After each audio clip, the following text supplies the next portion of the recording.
Hello hello. काही कारणास्तव रविवारी सेवा असल्यामुळं आणि वातावरणाच्या बदलामुळं थोडा आवाज माझा बसलेला आहे. तरी मी जे काही सांगतोय तर ते तुमच्यापर्यंत पोहोचेल आणि शांततेने ऐकून घ्या. आवाज एवढाच आहे.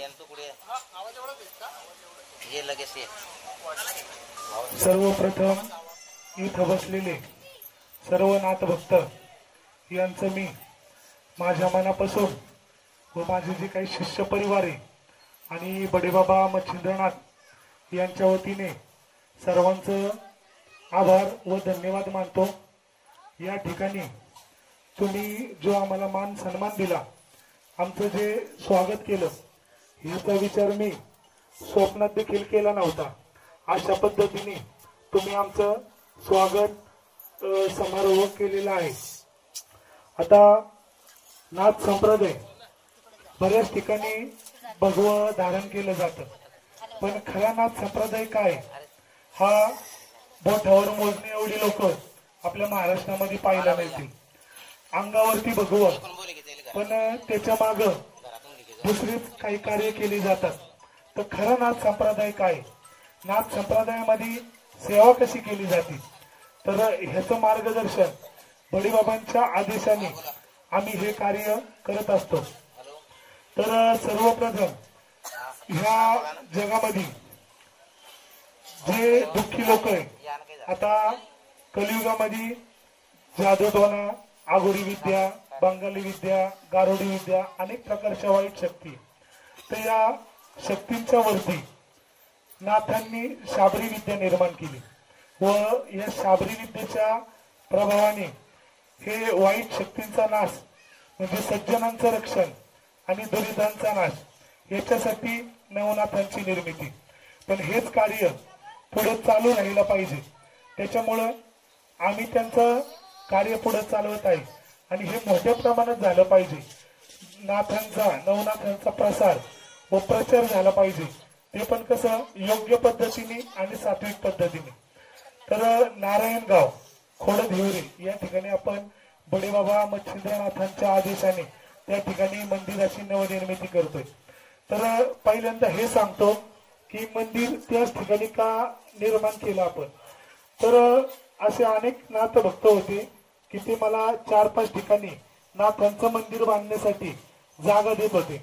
पण आत्ताचं जे नारायणगाव आहे तर त्या ठिकाणी का बांधलं, तर मच्छिंद्रनाथ व गोरक्षनाथ ज्यावेळेस वाई, सातारा, कोल्हापूर हे भ्रमण करत नाथ संप्रदायाचा प्रसार व दुःखी लोकांचे दुःख दूर करत आपला खेड, मनसर बरेच ठिकाणी नाथांच्या काही साधनस्थळ आहे आणि समाधी. आता त्याच्यावरती कसं काही ठिकाणी हिरव्या चादरी ना पीरांचं ठाणे त्याला म्हणलं जातं, पण हे मुस्लिम पीर नसून ही सर्व नवनाथांची स्थान आहे. तर त्र्यंबकेश्वरला जे ज्योतिर्लिंग आहे त्या ज्योतिर्लिंगाच्या दर्शनासाठी बडेबाबा मच्छिंद्रनाथ व गोरक्षनाथ निघाले असताना नारायणगाव या ठिकाणी आले. नारायण गावामध्ये हिवरे गाव आहे, तर ह्या गावामध्ये त्यांनी माधुकरी म्हणजेच भिक्षा मागितली. तर भिक्षा मागितल्याच्या नंतर जी भिक्षा त्यांनी ग्रहण केली ती आत्ताची मंदिर जे बांधतोय ती जागा आहे.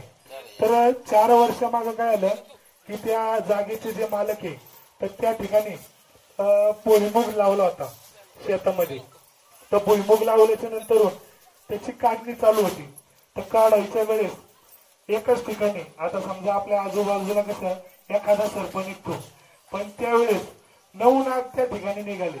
त्या शेतामध्ये किती, 1 नाही, 2 नाही, 3 नाही, 9 नाग निघाले. तर ते 9 नाग असे उभे होते. ज्यावेळेस ते भुईमुग असे उपटायला जायचे तर त्यांच्या हातामध्ये सुद्धा यायचा. तर मग मला फोन केला की बाबा असं असं होते, ते आमच्या संपर्कातले होते. तर मग मी त्यांना सांगितलं की बाबांचा भस्म घ्या, तुम्ही बडेबाबांचं नाव घ्या आणि फुका, ते निघून जातील. तर ते केल्याच्या नंतर तिथे जे सर्प आहे ते सर्व ऑटोमॅटिक निघून गेले. मग एक दिवशी म्हणलं आपण त्या जागेमध्ये जावं तरी बघायला नक्की काय प्रॉब्लेम आहे.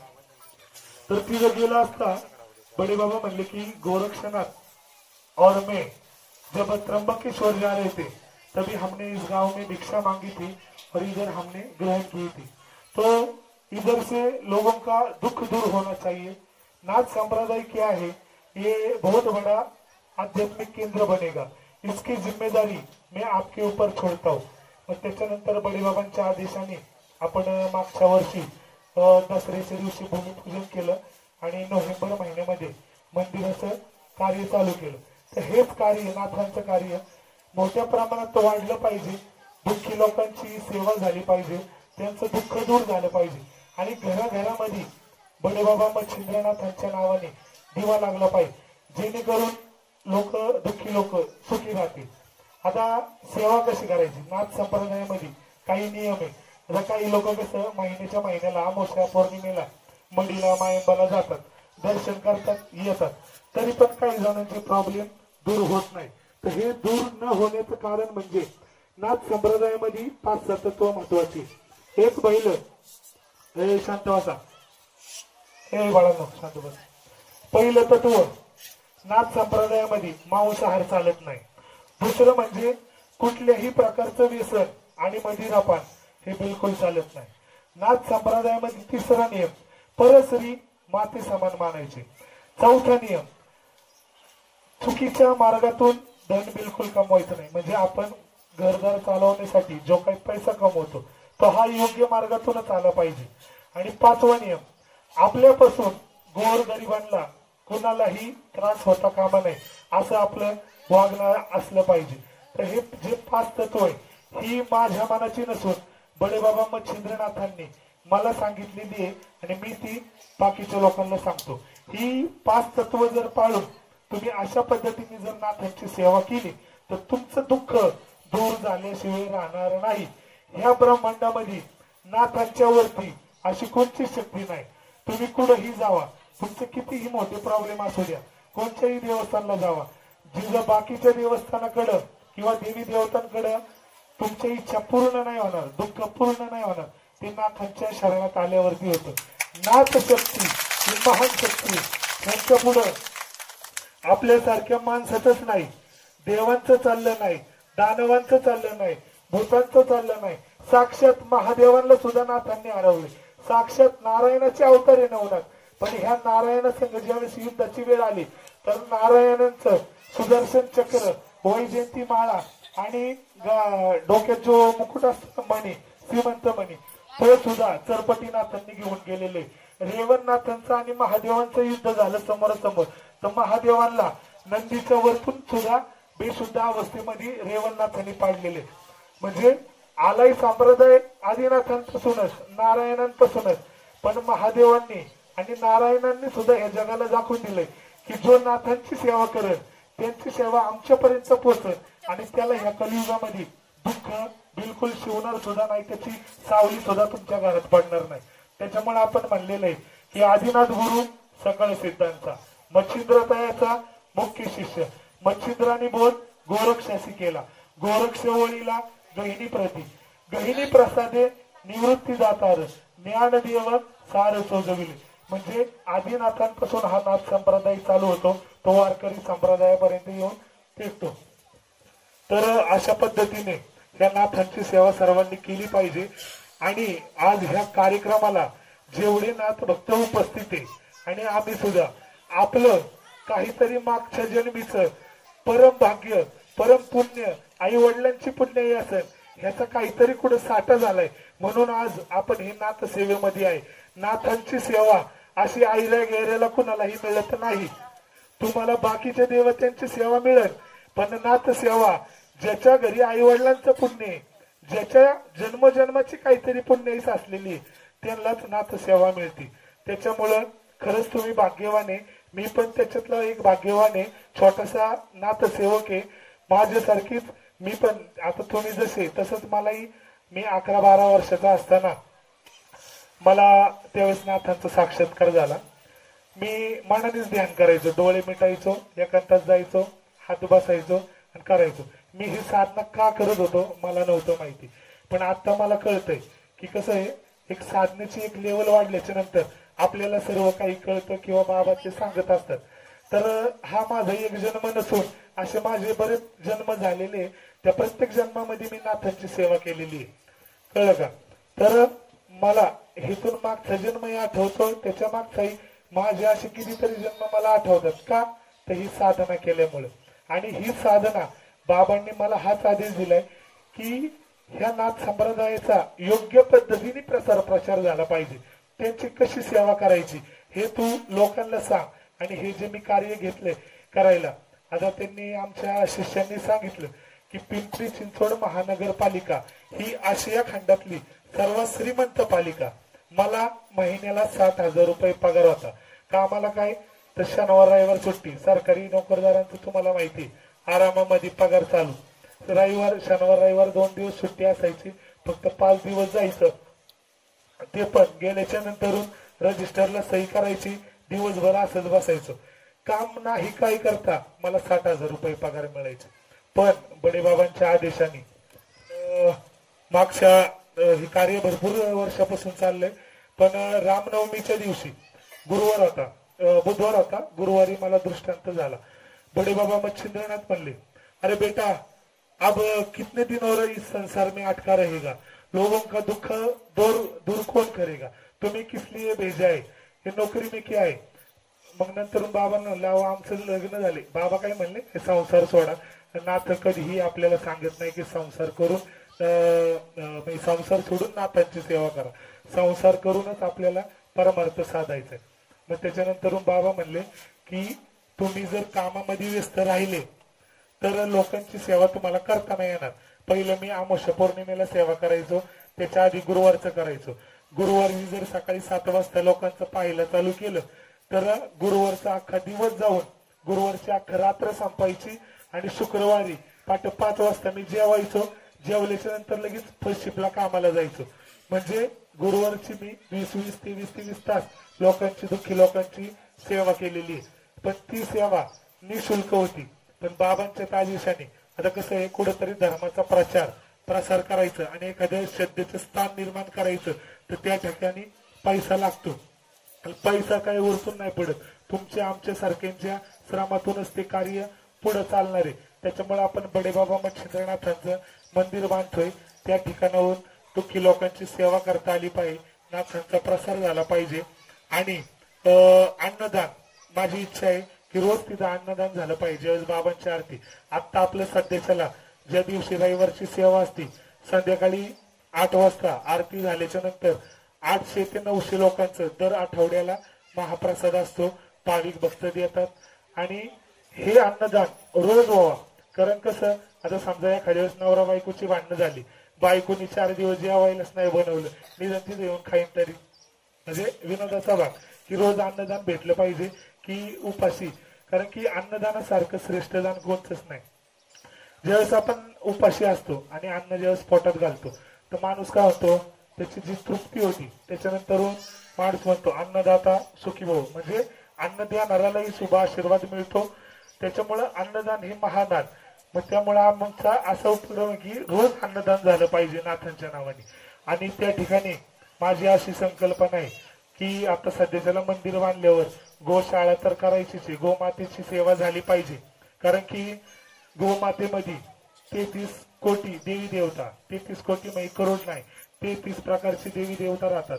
ब्रह्मा, विष्णू, नारायण, 12 आदित्य, 11 रुद्र, 2 अश्विनी कुमार, 8 वसु, असे 33 मिळून सर्व देवी देवतांचा वास गोमातेमध्ये. गोमातेची सेवा केली तर तिचा आपल्या घरादाराला, मुलाबाळांना, सर्वांना आशीर्वाद मिळतो. त्यामुळं भगवान श्रीकृष्णांनी गायीची म्हणजे गोमातेची सेवा केली. त्यामुळे आपणही करायला पाहिजे. आणि मंदिर झाल्याच्या नंतर माझं असं एक स्वप्न आहे की जे लोक आजारी पडतात तर एक छोटासा दवाखाना नाथांच्या नावाने, की नाथ फक्त सेवेसाठी नाही तर हे लोकांच्यासाठी कसं कार्य करतात, तर बाबांच्या नावाने एक दवाखाना चालू करायचा. तिथं निशुल्क आपलं माझे काही शिष्य आहे की ते डॉक्टर सुद्धा आहे, तर त्यांना कसं म्हणणार तेव्हा तुम्हाला जर कोण 70-80 हजार रुपये पगार मिळतोय तर मी तुम्हाला लाखभर रुपये देतो, पण इथं दुःखींची सेवा करा. तिथं आल्याच्या नंतर आता एखाद्याला डेंग्यू आहे, मलेरिया आहे, ऍडमिट व्हायचंय, बाबा ऍडमिट करा, रुपयाही द्यायचा नाही, निशुल्क फुकट मध्ये लोकांची सेवा झाली पाहिजे. त्यांना ज्या काही गोळ्या, औषधं त्या गोळ्या मेडिसिन औषधं जे काही लागत ते आपल्या मंदिरातर्फे त्यांची सेवा करण्याचा माझा मानस आहे, जेणेकरून नाथ संप्रदाय हा प्रत्येक कार्यामध्ये त्यांचा सहभाग असतो हे लोकांना दाखवायचे पोचवायचे। त्यासाठी मंदिराची परत गोशाळेची आणि दवाखान्याची निर्मिती करायची। आता तुमचा जास्त वेळ न घेता सर्वांना मी एकच आवाहन करतो की ह्या बडेबाबा मच्छिंद्रनाथांच्या मंदिर निर्माणासाठी व नाथ संप्रदायासाठी आता एखादा माणूस जर आजारी पडला तुमच्या घरातले सांगा, दवाखान्यात गेलं तर 2-3 हजार आपल्याला जातात का नाही? आपण दवाखान्याला गोळ्या वगैरे काय 500-1000 एखादी इंजेक्शन मारलं आणि जर व्हायरल असेल पेशी कमी झाल्या ऍडमिट केलं तर 5-10 हजार बिल तर असं होतं। मग त्याच्यापेक्षा बाबांच्या आता तुम्ही जर एखादं घर बांधताय तुमच्या घराला तिराईत व्यक्तीने एखाद्याने मदत केली की बाबा हे तुझं घर चालू आहे ना, माझ्याकडून तुला 50,000 रुपये, तुम्हाला कसा आनंद होतो। आणि ज्यावेळेस तुम्हाला वेळ लागत त्यावेळेस तुम्ही स्वतः त्याला मदत करणार ज्याने तुम्हाला पैसे दिले। त्याच्यामुळं आता ह्या बाबांच्या मंदिराचं हे आपल्यासाठी मंदिर झालं, पण बाबांच्या घराचं काम चालू आहे।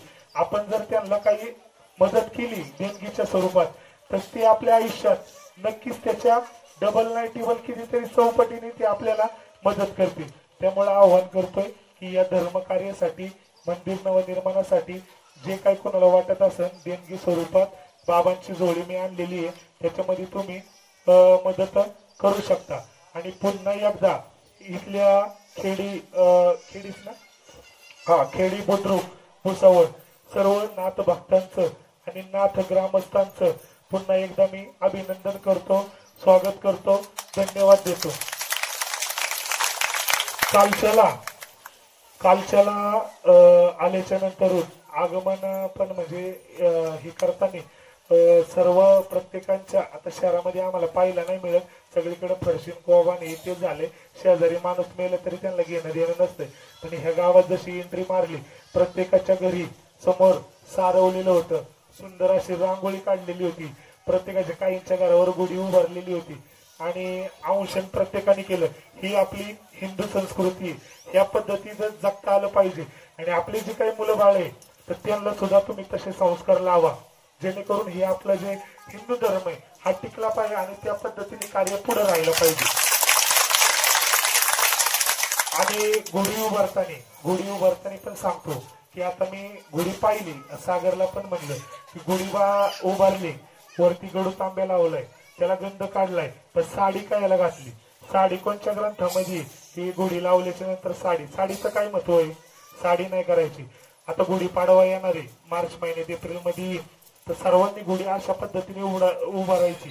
गुढी आपण का उभारतो की ज्यावेळेस प्रभू श्रीराम वनवासावरून आले प्रत्येक भक्तांनी त्यांचं गुढ्या उभारून स्वागत केलं, तर ती गुढी अशा पद्धतीची होती। भगवा ध्वज होता, कसला? जे छत्रपती शिवाजी महाराजांच्या काळात जो भगवा आहे ना तो भगवा ध्वज लावायचा, त्याला गडू तांबे ठेवायचं, औषध करायचं, जे काही स्वास्तिक ओम जे काही काढता येईल ते करा आणि त्याला ते लावा तशाच ते लावा। पण भगवा ध्वज हा प्रत्येकाच्या घरावरती दिसला पाहिजे। आता कधी काय होतंय, कोणी साडी गुंडाळतंय, कोणी ब्लाऊज पीस गुंडाळतंय, कोणी काय, म्हणजे ह्याला काही हिंदू धर्मामध्ये शास्त्रामध्ये महत्व नाही, भगवा ध्वज उभारला गेला पाहिजे। आणि कालच्याला आल्याच्या नंतर जशी काय दिवाळीची त्याचा आम्हाला पूर्णपणे म्हणजे माहोल वाटत होता की जसं काय आज दिवाळी आणि सगळ्यांनी ताटवावळाई केलंय, रांगोळ्या काढल्यात, एकदम एवढं प्रसन्न वातावरण होतं ना की म्हणजे मन आमचं एकदम भरून गेलं। आणि कालच्याला जेवण प्रसाद ठेवला होता, शेवभाजी चपाती आणि भात होता, अतिशय सुंदर पद्धतीने जसं हॉटेलवर धाब्यावर खातो तशा पद्धतीचं जेवण होतं। पुन्हा एकदा तुम्हाला सर्व ग्रामस्थांना आणि या ठिकाणी आवर्जून नाव घेतो, काही जणांची संपूर्ण कोणाचं नाव राहिलं असेल तर क्षमस्व, पण शिष्य माझे सागर चौधरी, परत मामा म्हणून मामाचं काय नाव जगन मामा, यांनी सुद्धा चांगल्या पद्धतीने सहकार्य केलं। परत सरपंच असतील नाव भैया सरपंच, यांनी सुद्धा खूप छान काम केलं। दीपक भोर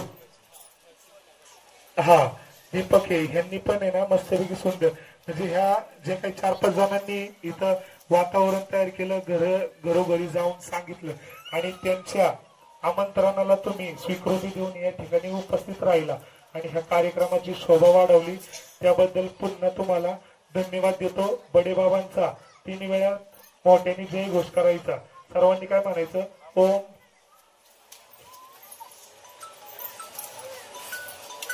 आता या ठिकाणी एक प्रश्न असा उपस्थित झाला की इथं महिला मंडळ जास्त आहे, महिला नादभक्त.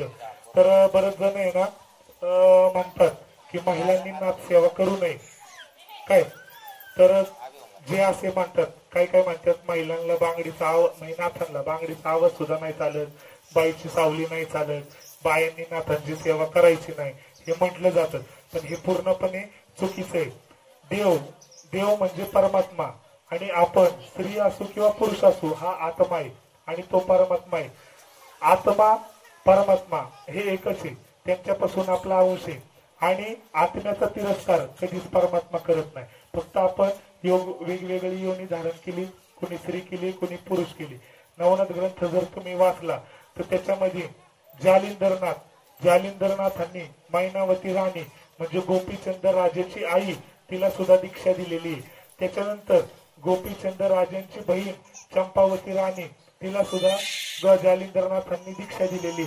एवढंच नाही तर जर कोणी मडीला गेले असतील तर मडीच्या तिकडं देवस्थानच्या बाहेरला डाळिंबीचं झाड आहे. तर त्या डाळिंबीच्या झाडाला जे कोणी भाविक भक्त येतात तर तिथं नाडा बांधला जातो. जी काही इच्छा आपली मनातली असेल ती पूर्ण होण्यासाठी नाडा बांधतात. तो नाडा का बांधतात आणि ते झाड काय ते सांगतो. राजस्थान मध्ये कानिपनाथांची एक महिला शिष्य होती. ज्यावेळेस कानिपनाथ फेरी करत असताना त्या महिलेला म्हणले की ज्यावेळेस मी समाधी घेईन तर समाधी घ्यायच्या आधी तुला दर्शन नक्की देईन आणि दर्शन दिल्याच्या नंतर मी समाधी घेणार आहे. तर बाबांनी तसं न करता इकडे मडीला आहे ना समाधी घेतली. मग तिला तिकडे कळाली का तर ती साधना करायची म्हणून तिला कळलं की आपल्या गुरूंनी समाधी घेतलं. पण गुरु तर मला म्हणले होते की मला भेटायला येणार, मग कशी काय नाही आले. तर मग ती राजस्थानवरून इकडे मडीला आली. मडीला आल्याच्या नंतर बाबांनी ज्या ठिकाणी समाधी घेतली तर तिने सुद्धा डोळे बंद केले. तिचे जे दिग्बंध आहे ते सगळे बंद करून प्राणायामाने आपला प्राणवायू रोखला आणि तिने समाधी शरीराचा त्याग केला. ते बघून कानिपनाथ समाधीतून पुन्हा बाहेर आले आणि म्हणले बेटी ह्या जागेवरती तू माझ्यासाठी स्वतःच्या शरीराचा त्याग केलाय तर ह्या ठिकाणाहून एक झाड उगवल आणि ह्या झाडाला माझे जे येणारे भाविक भक्त आहे ते जे काही मनातली इच्छा असतील ते बोलतील आणि त्या झाडाला नाडा बांधल्याच्या नंतर त्यांची इच्छा पूर्ण कार्याचं काम मी करत. म्हणजे नाथांना कितीतरी महिला शिष्या होत्या, त्याच्यामुळं महिलांना नाथांना महिलेची सेवा चालत नाही ही पूर्णपणे चुकीची. महिला नाथांची सेवा करू शकते, हा फक्त कधी करू शकत नाही ज्यावेळेस तुमचा मासिक धर्म असतो 5 दिवसाचं तेवढं 5 दिवस पाळायचे. आणि एखाद्याच्या घरी डिलिव्हरी झालेली असेल, जर डिलिव्हरीची बाई तुमच्या घरात असेल तर जसं मासिक धर्म 4-5 दिवस अंगावून जातं तसंच ते 40 दिवस जात असतं. त्याच्यामुळं जी लेडीज त्या घरात आहे तर त्या घरात 40 दिवस पूजा करायची नाही. पण आता समजा तुमची बायको जर माहेराला गेली, तिकडे डिलिव्हरी झाली, ती तिकडे आहे तर तुम्ही इकडे पूजा करू शकता. आणि अजून दुसरं की कालच्याला आम्ही येताना एक मध्ये गाव लागतं तर तिथे माझी हार घालण्यासाठी काही व्यक्ती आलते आणि काही नाथभक्त म्हणले की तुम्ही हात लावू नका. तर ते म्हणले तुम्हाला सुतक आहे. मग मी तेवढा सुतक शब्द ऐकला आणि त्यांना म्हणलं काय झालं तर ते म्हणले अहो आमची सोनबाई वारली त्यामुळे सुतक आहे. मग ते एक सांगतो की सुतक असलं तरी देवाची पूजा केलेली चालते. तर का तर आपल्या जवळील कितीही जवळील व्यक्ती असू दे आणि मृत पावला, आपली आई असो, वडील असो, बहीण असो, भाऊ असो, आज वारला आपण आजच्या दिवस रडल्याच्या नंतर भूक लागते, संध्याकाळी अर्धी चपाती जास्तच खातो. परत दुसऱ्या दिवशी रोज तुम्ही कितीही जवळचा व्यक्ती मेला रोज आंघोळ करता का नाही? आंघोळ करता, कपडे घालता, जेवणही रोज करता. मग देवाला आंघोळ का नाही घालत? देवाला चंदन का नाही लावत? देवाला नैवेद्य का नाही दाखवत? मनुष्य हा तुच्छ प्राणी आहे, ह्याच्या मेलेने त्या परमात्म्याला काही फरक पडत नाही. आपल्यासारखे कितीतरी जीव, लाखो करोडो जीव देव हा जन्माला घालत असतो. त्याच्यामुळे माणूस मेलेने देवाला सुतक लागत नाही. माणसाची उत्पत्ती देवापासूनच होती आणि मेल्याच्या नंतर परत त्यांना त्यांच्या चरणावर जायचे. आणि सगळ्यात मोठं उदाहरण म्हणजे सुतकाचं. आता ही सृष्टी आदिनाथ शिवांपासून सुरू झाली. सुरू पण तिथं होती आणि संपती पण तिथं. तर महाकाल उज्जैनला महाकालची आरती होती, भस्म आरती. तर तो भस्म असतो चिता भस्म, त्या चितेच्या भस्माने आरती होती. आणि दुसरं म्हणजे महादेव स्मशानामध्ये ध्यान करतात ना स्मशानामध्ये. मग तिथली राख लावतात. मग जर मेलेली माणसाची राख जर महादेव लावतो तर मग देवाला कायचं सुतक लागते. आणि त्याच आदिनाथांपासून संप्रदाय आलाय. आदिनाथ गुरु सकळ सिद्धांचा मच्छिंद्र तयाचा मुख्य शिष्य. त्याच्यामुळं सुतक काही गोष्टी पाळायच्या, पण हे सुतकाचं बिलकुल नाही. सुतकामध्ये तुम्ही आता पूर्वी कसं व्हायचं, एखाद्याच्या घरी जर कोण मृत पावलं तर त्या घरची फॅमिली दुःखी वाटली पाहिजे म्हणून लोक टक्कल करायचे. परत नवीन कपडे नाही घालायचे आणि बाबा तू मंदिरात येऊ नको, ते दुःखी वाटलं पाहिजे म्हणून त्या काही गोष्टी केली जायच्या. पण देवाची सेवा करायला कसल्याही प्रकारचं बंधन नाही. कारण की माझ्या संग एक घटना घडलेली आहे. मी ज्यावेळेस 9वीत होतो, 9वी मध्ये होतो, माझ्या तेव्हा साधना चालूच होत्या. तर हे बाळा शांत बस ना. 9वीत असताना आमची चुलत चुलती वारली होती. चुलत चुलती वारल्याच्या नंतर मी 4-5 दिवस काही देवाची पूजा केली नाही, ध्यान केलं नाही. माझं रोजचं 3, 4, 5, 6 तास ध्यान असायचं. मग मी ध्यान साधना काहीच केली नाही. तर त्याच्यानंतर झोपलो. झोपल्याच्या नंतर बडे बाबा आले आणि मला आहे ना असा एक फटका मारला. मी म्हणलो कोण आहे, तर मग बाबा म्हणले मेव. हिंदीत बोलले, तुम्हाला मी मराठीत सांगतो. तर म्हणले मी आहे. तर म्हणलं काय झालं. बाबा म्हणले पूजा का नाही केली. हो म्हणलं आम्हाला सुतक नाही का. बाबा म्हणले माझं कोण मेलंय. बाबा काय म्हणले माझं कोण मेलंय. मग म्हणलं पूजा करायची असते का.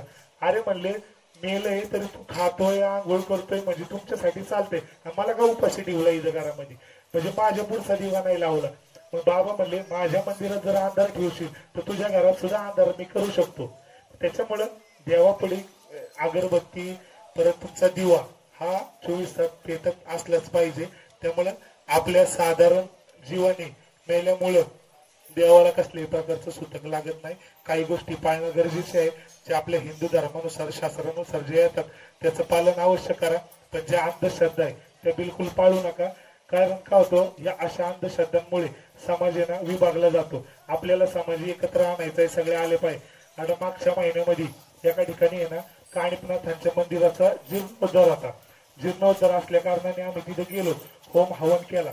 तर तिथली सुनबाई आहे ना नैवेद्य घेऊन आली. नैवेद्य घेऊन आतमध्ये मंदिरात यायची. तर त्यांना म्हणलं ये की, ते आलेच नाही. हो म्हणलं काय झालं. हो म्हणले आमचे सासरे बोलले कडक की आम्हाला 14 वर्ष झालं आतमध्ये येऊनच नाही दिलं. तेव्हा त्या बाई चालत नाही नाथांना. अहो म्हणलं प्रत्येक नाथ ज्यावेळेस गावातून भिक्षा मागायचा त्यावेळेस तो काय म्हणतो, माई भिक्षा दे म्हणतो ना. जर प्रत्येक नाथांनी प्रत्येक स्त्रीला जर माई म्हणले, अलख निरंजन माई भिक्षांदेही, जर तो नाथ जर प्रत्येक स्त्रीला जर माई म्हणतो तर माई म्हणतोय म्हणल्यावरती आईचं नातं आहे. मग नाथांना आई कशी काही नाही चालत. आई हे सगळ्यात प्रेमळ नातं. जगाच्या पाठीवर कुठेही जावा सगळी नाती चुकीची, पण आई आणि मुलाचं नातं कधी चुकीचं होऊ शकत नाही. त्याच्यामुळे नाथांना महिलांनी सेवा केलेली चालते. मग तिथं मग त्या सासऱ्यांना बोलवलं, त्यांच्या आवडलं का बंद ठेवलं असं असं सांगितलं. मग त्यांना समजून सांगितलं की अशा चुकीच्या पद्धती करू नका.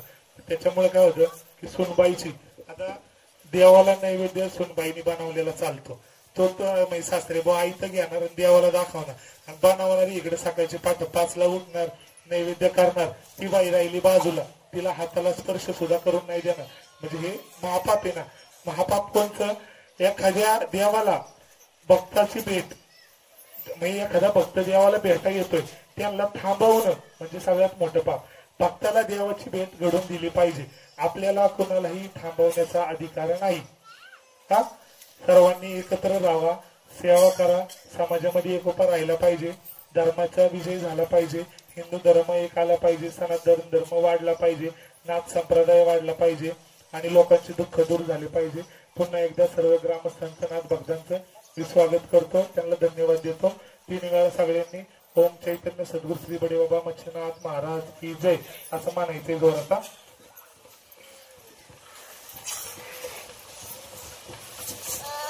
ओम चैतन्य सद्गुरु श्री बडे बाबा मच्छिनाथ महाराज की जय. ओम चैतन्य सद्गुरु श्री बडे बाबा मच्छिंद्रनाथ महाराज की जय। ओम चैतन्य सद्गुरु श्री बड़े बाबा मच्छिंद्रनाथ महाराज की जय। ओम चैतन्य सद्गुरु श्री जितेंद्रनाथ महाराज की जय। ओम चैतन्य सद्गुरु श्री जितेंद्रनाथ महाराज की जय। ओम चैतन्य सद्गुरु श्री जितेंद्रनाथ महाराज की जय। अनंत निरंजन आदेश बड़े बाबा।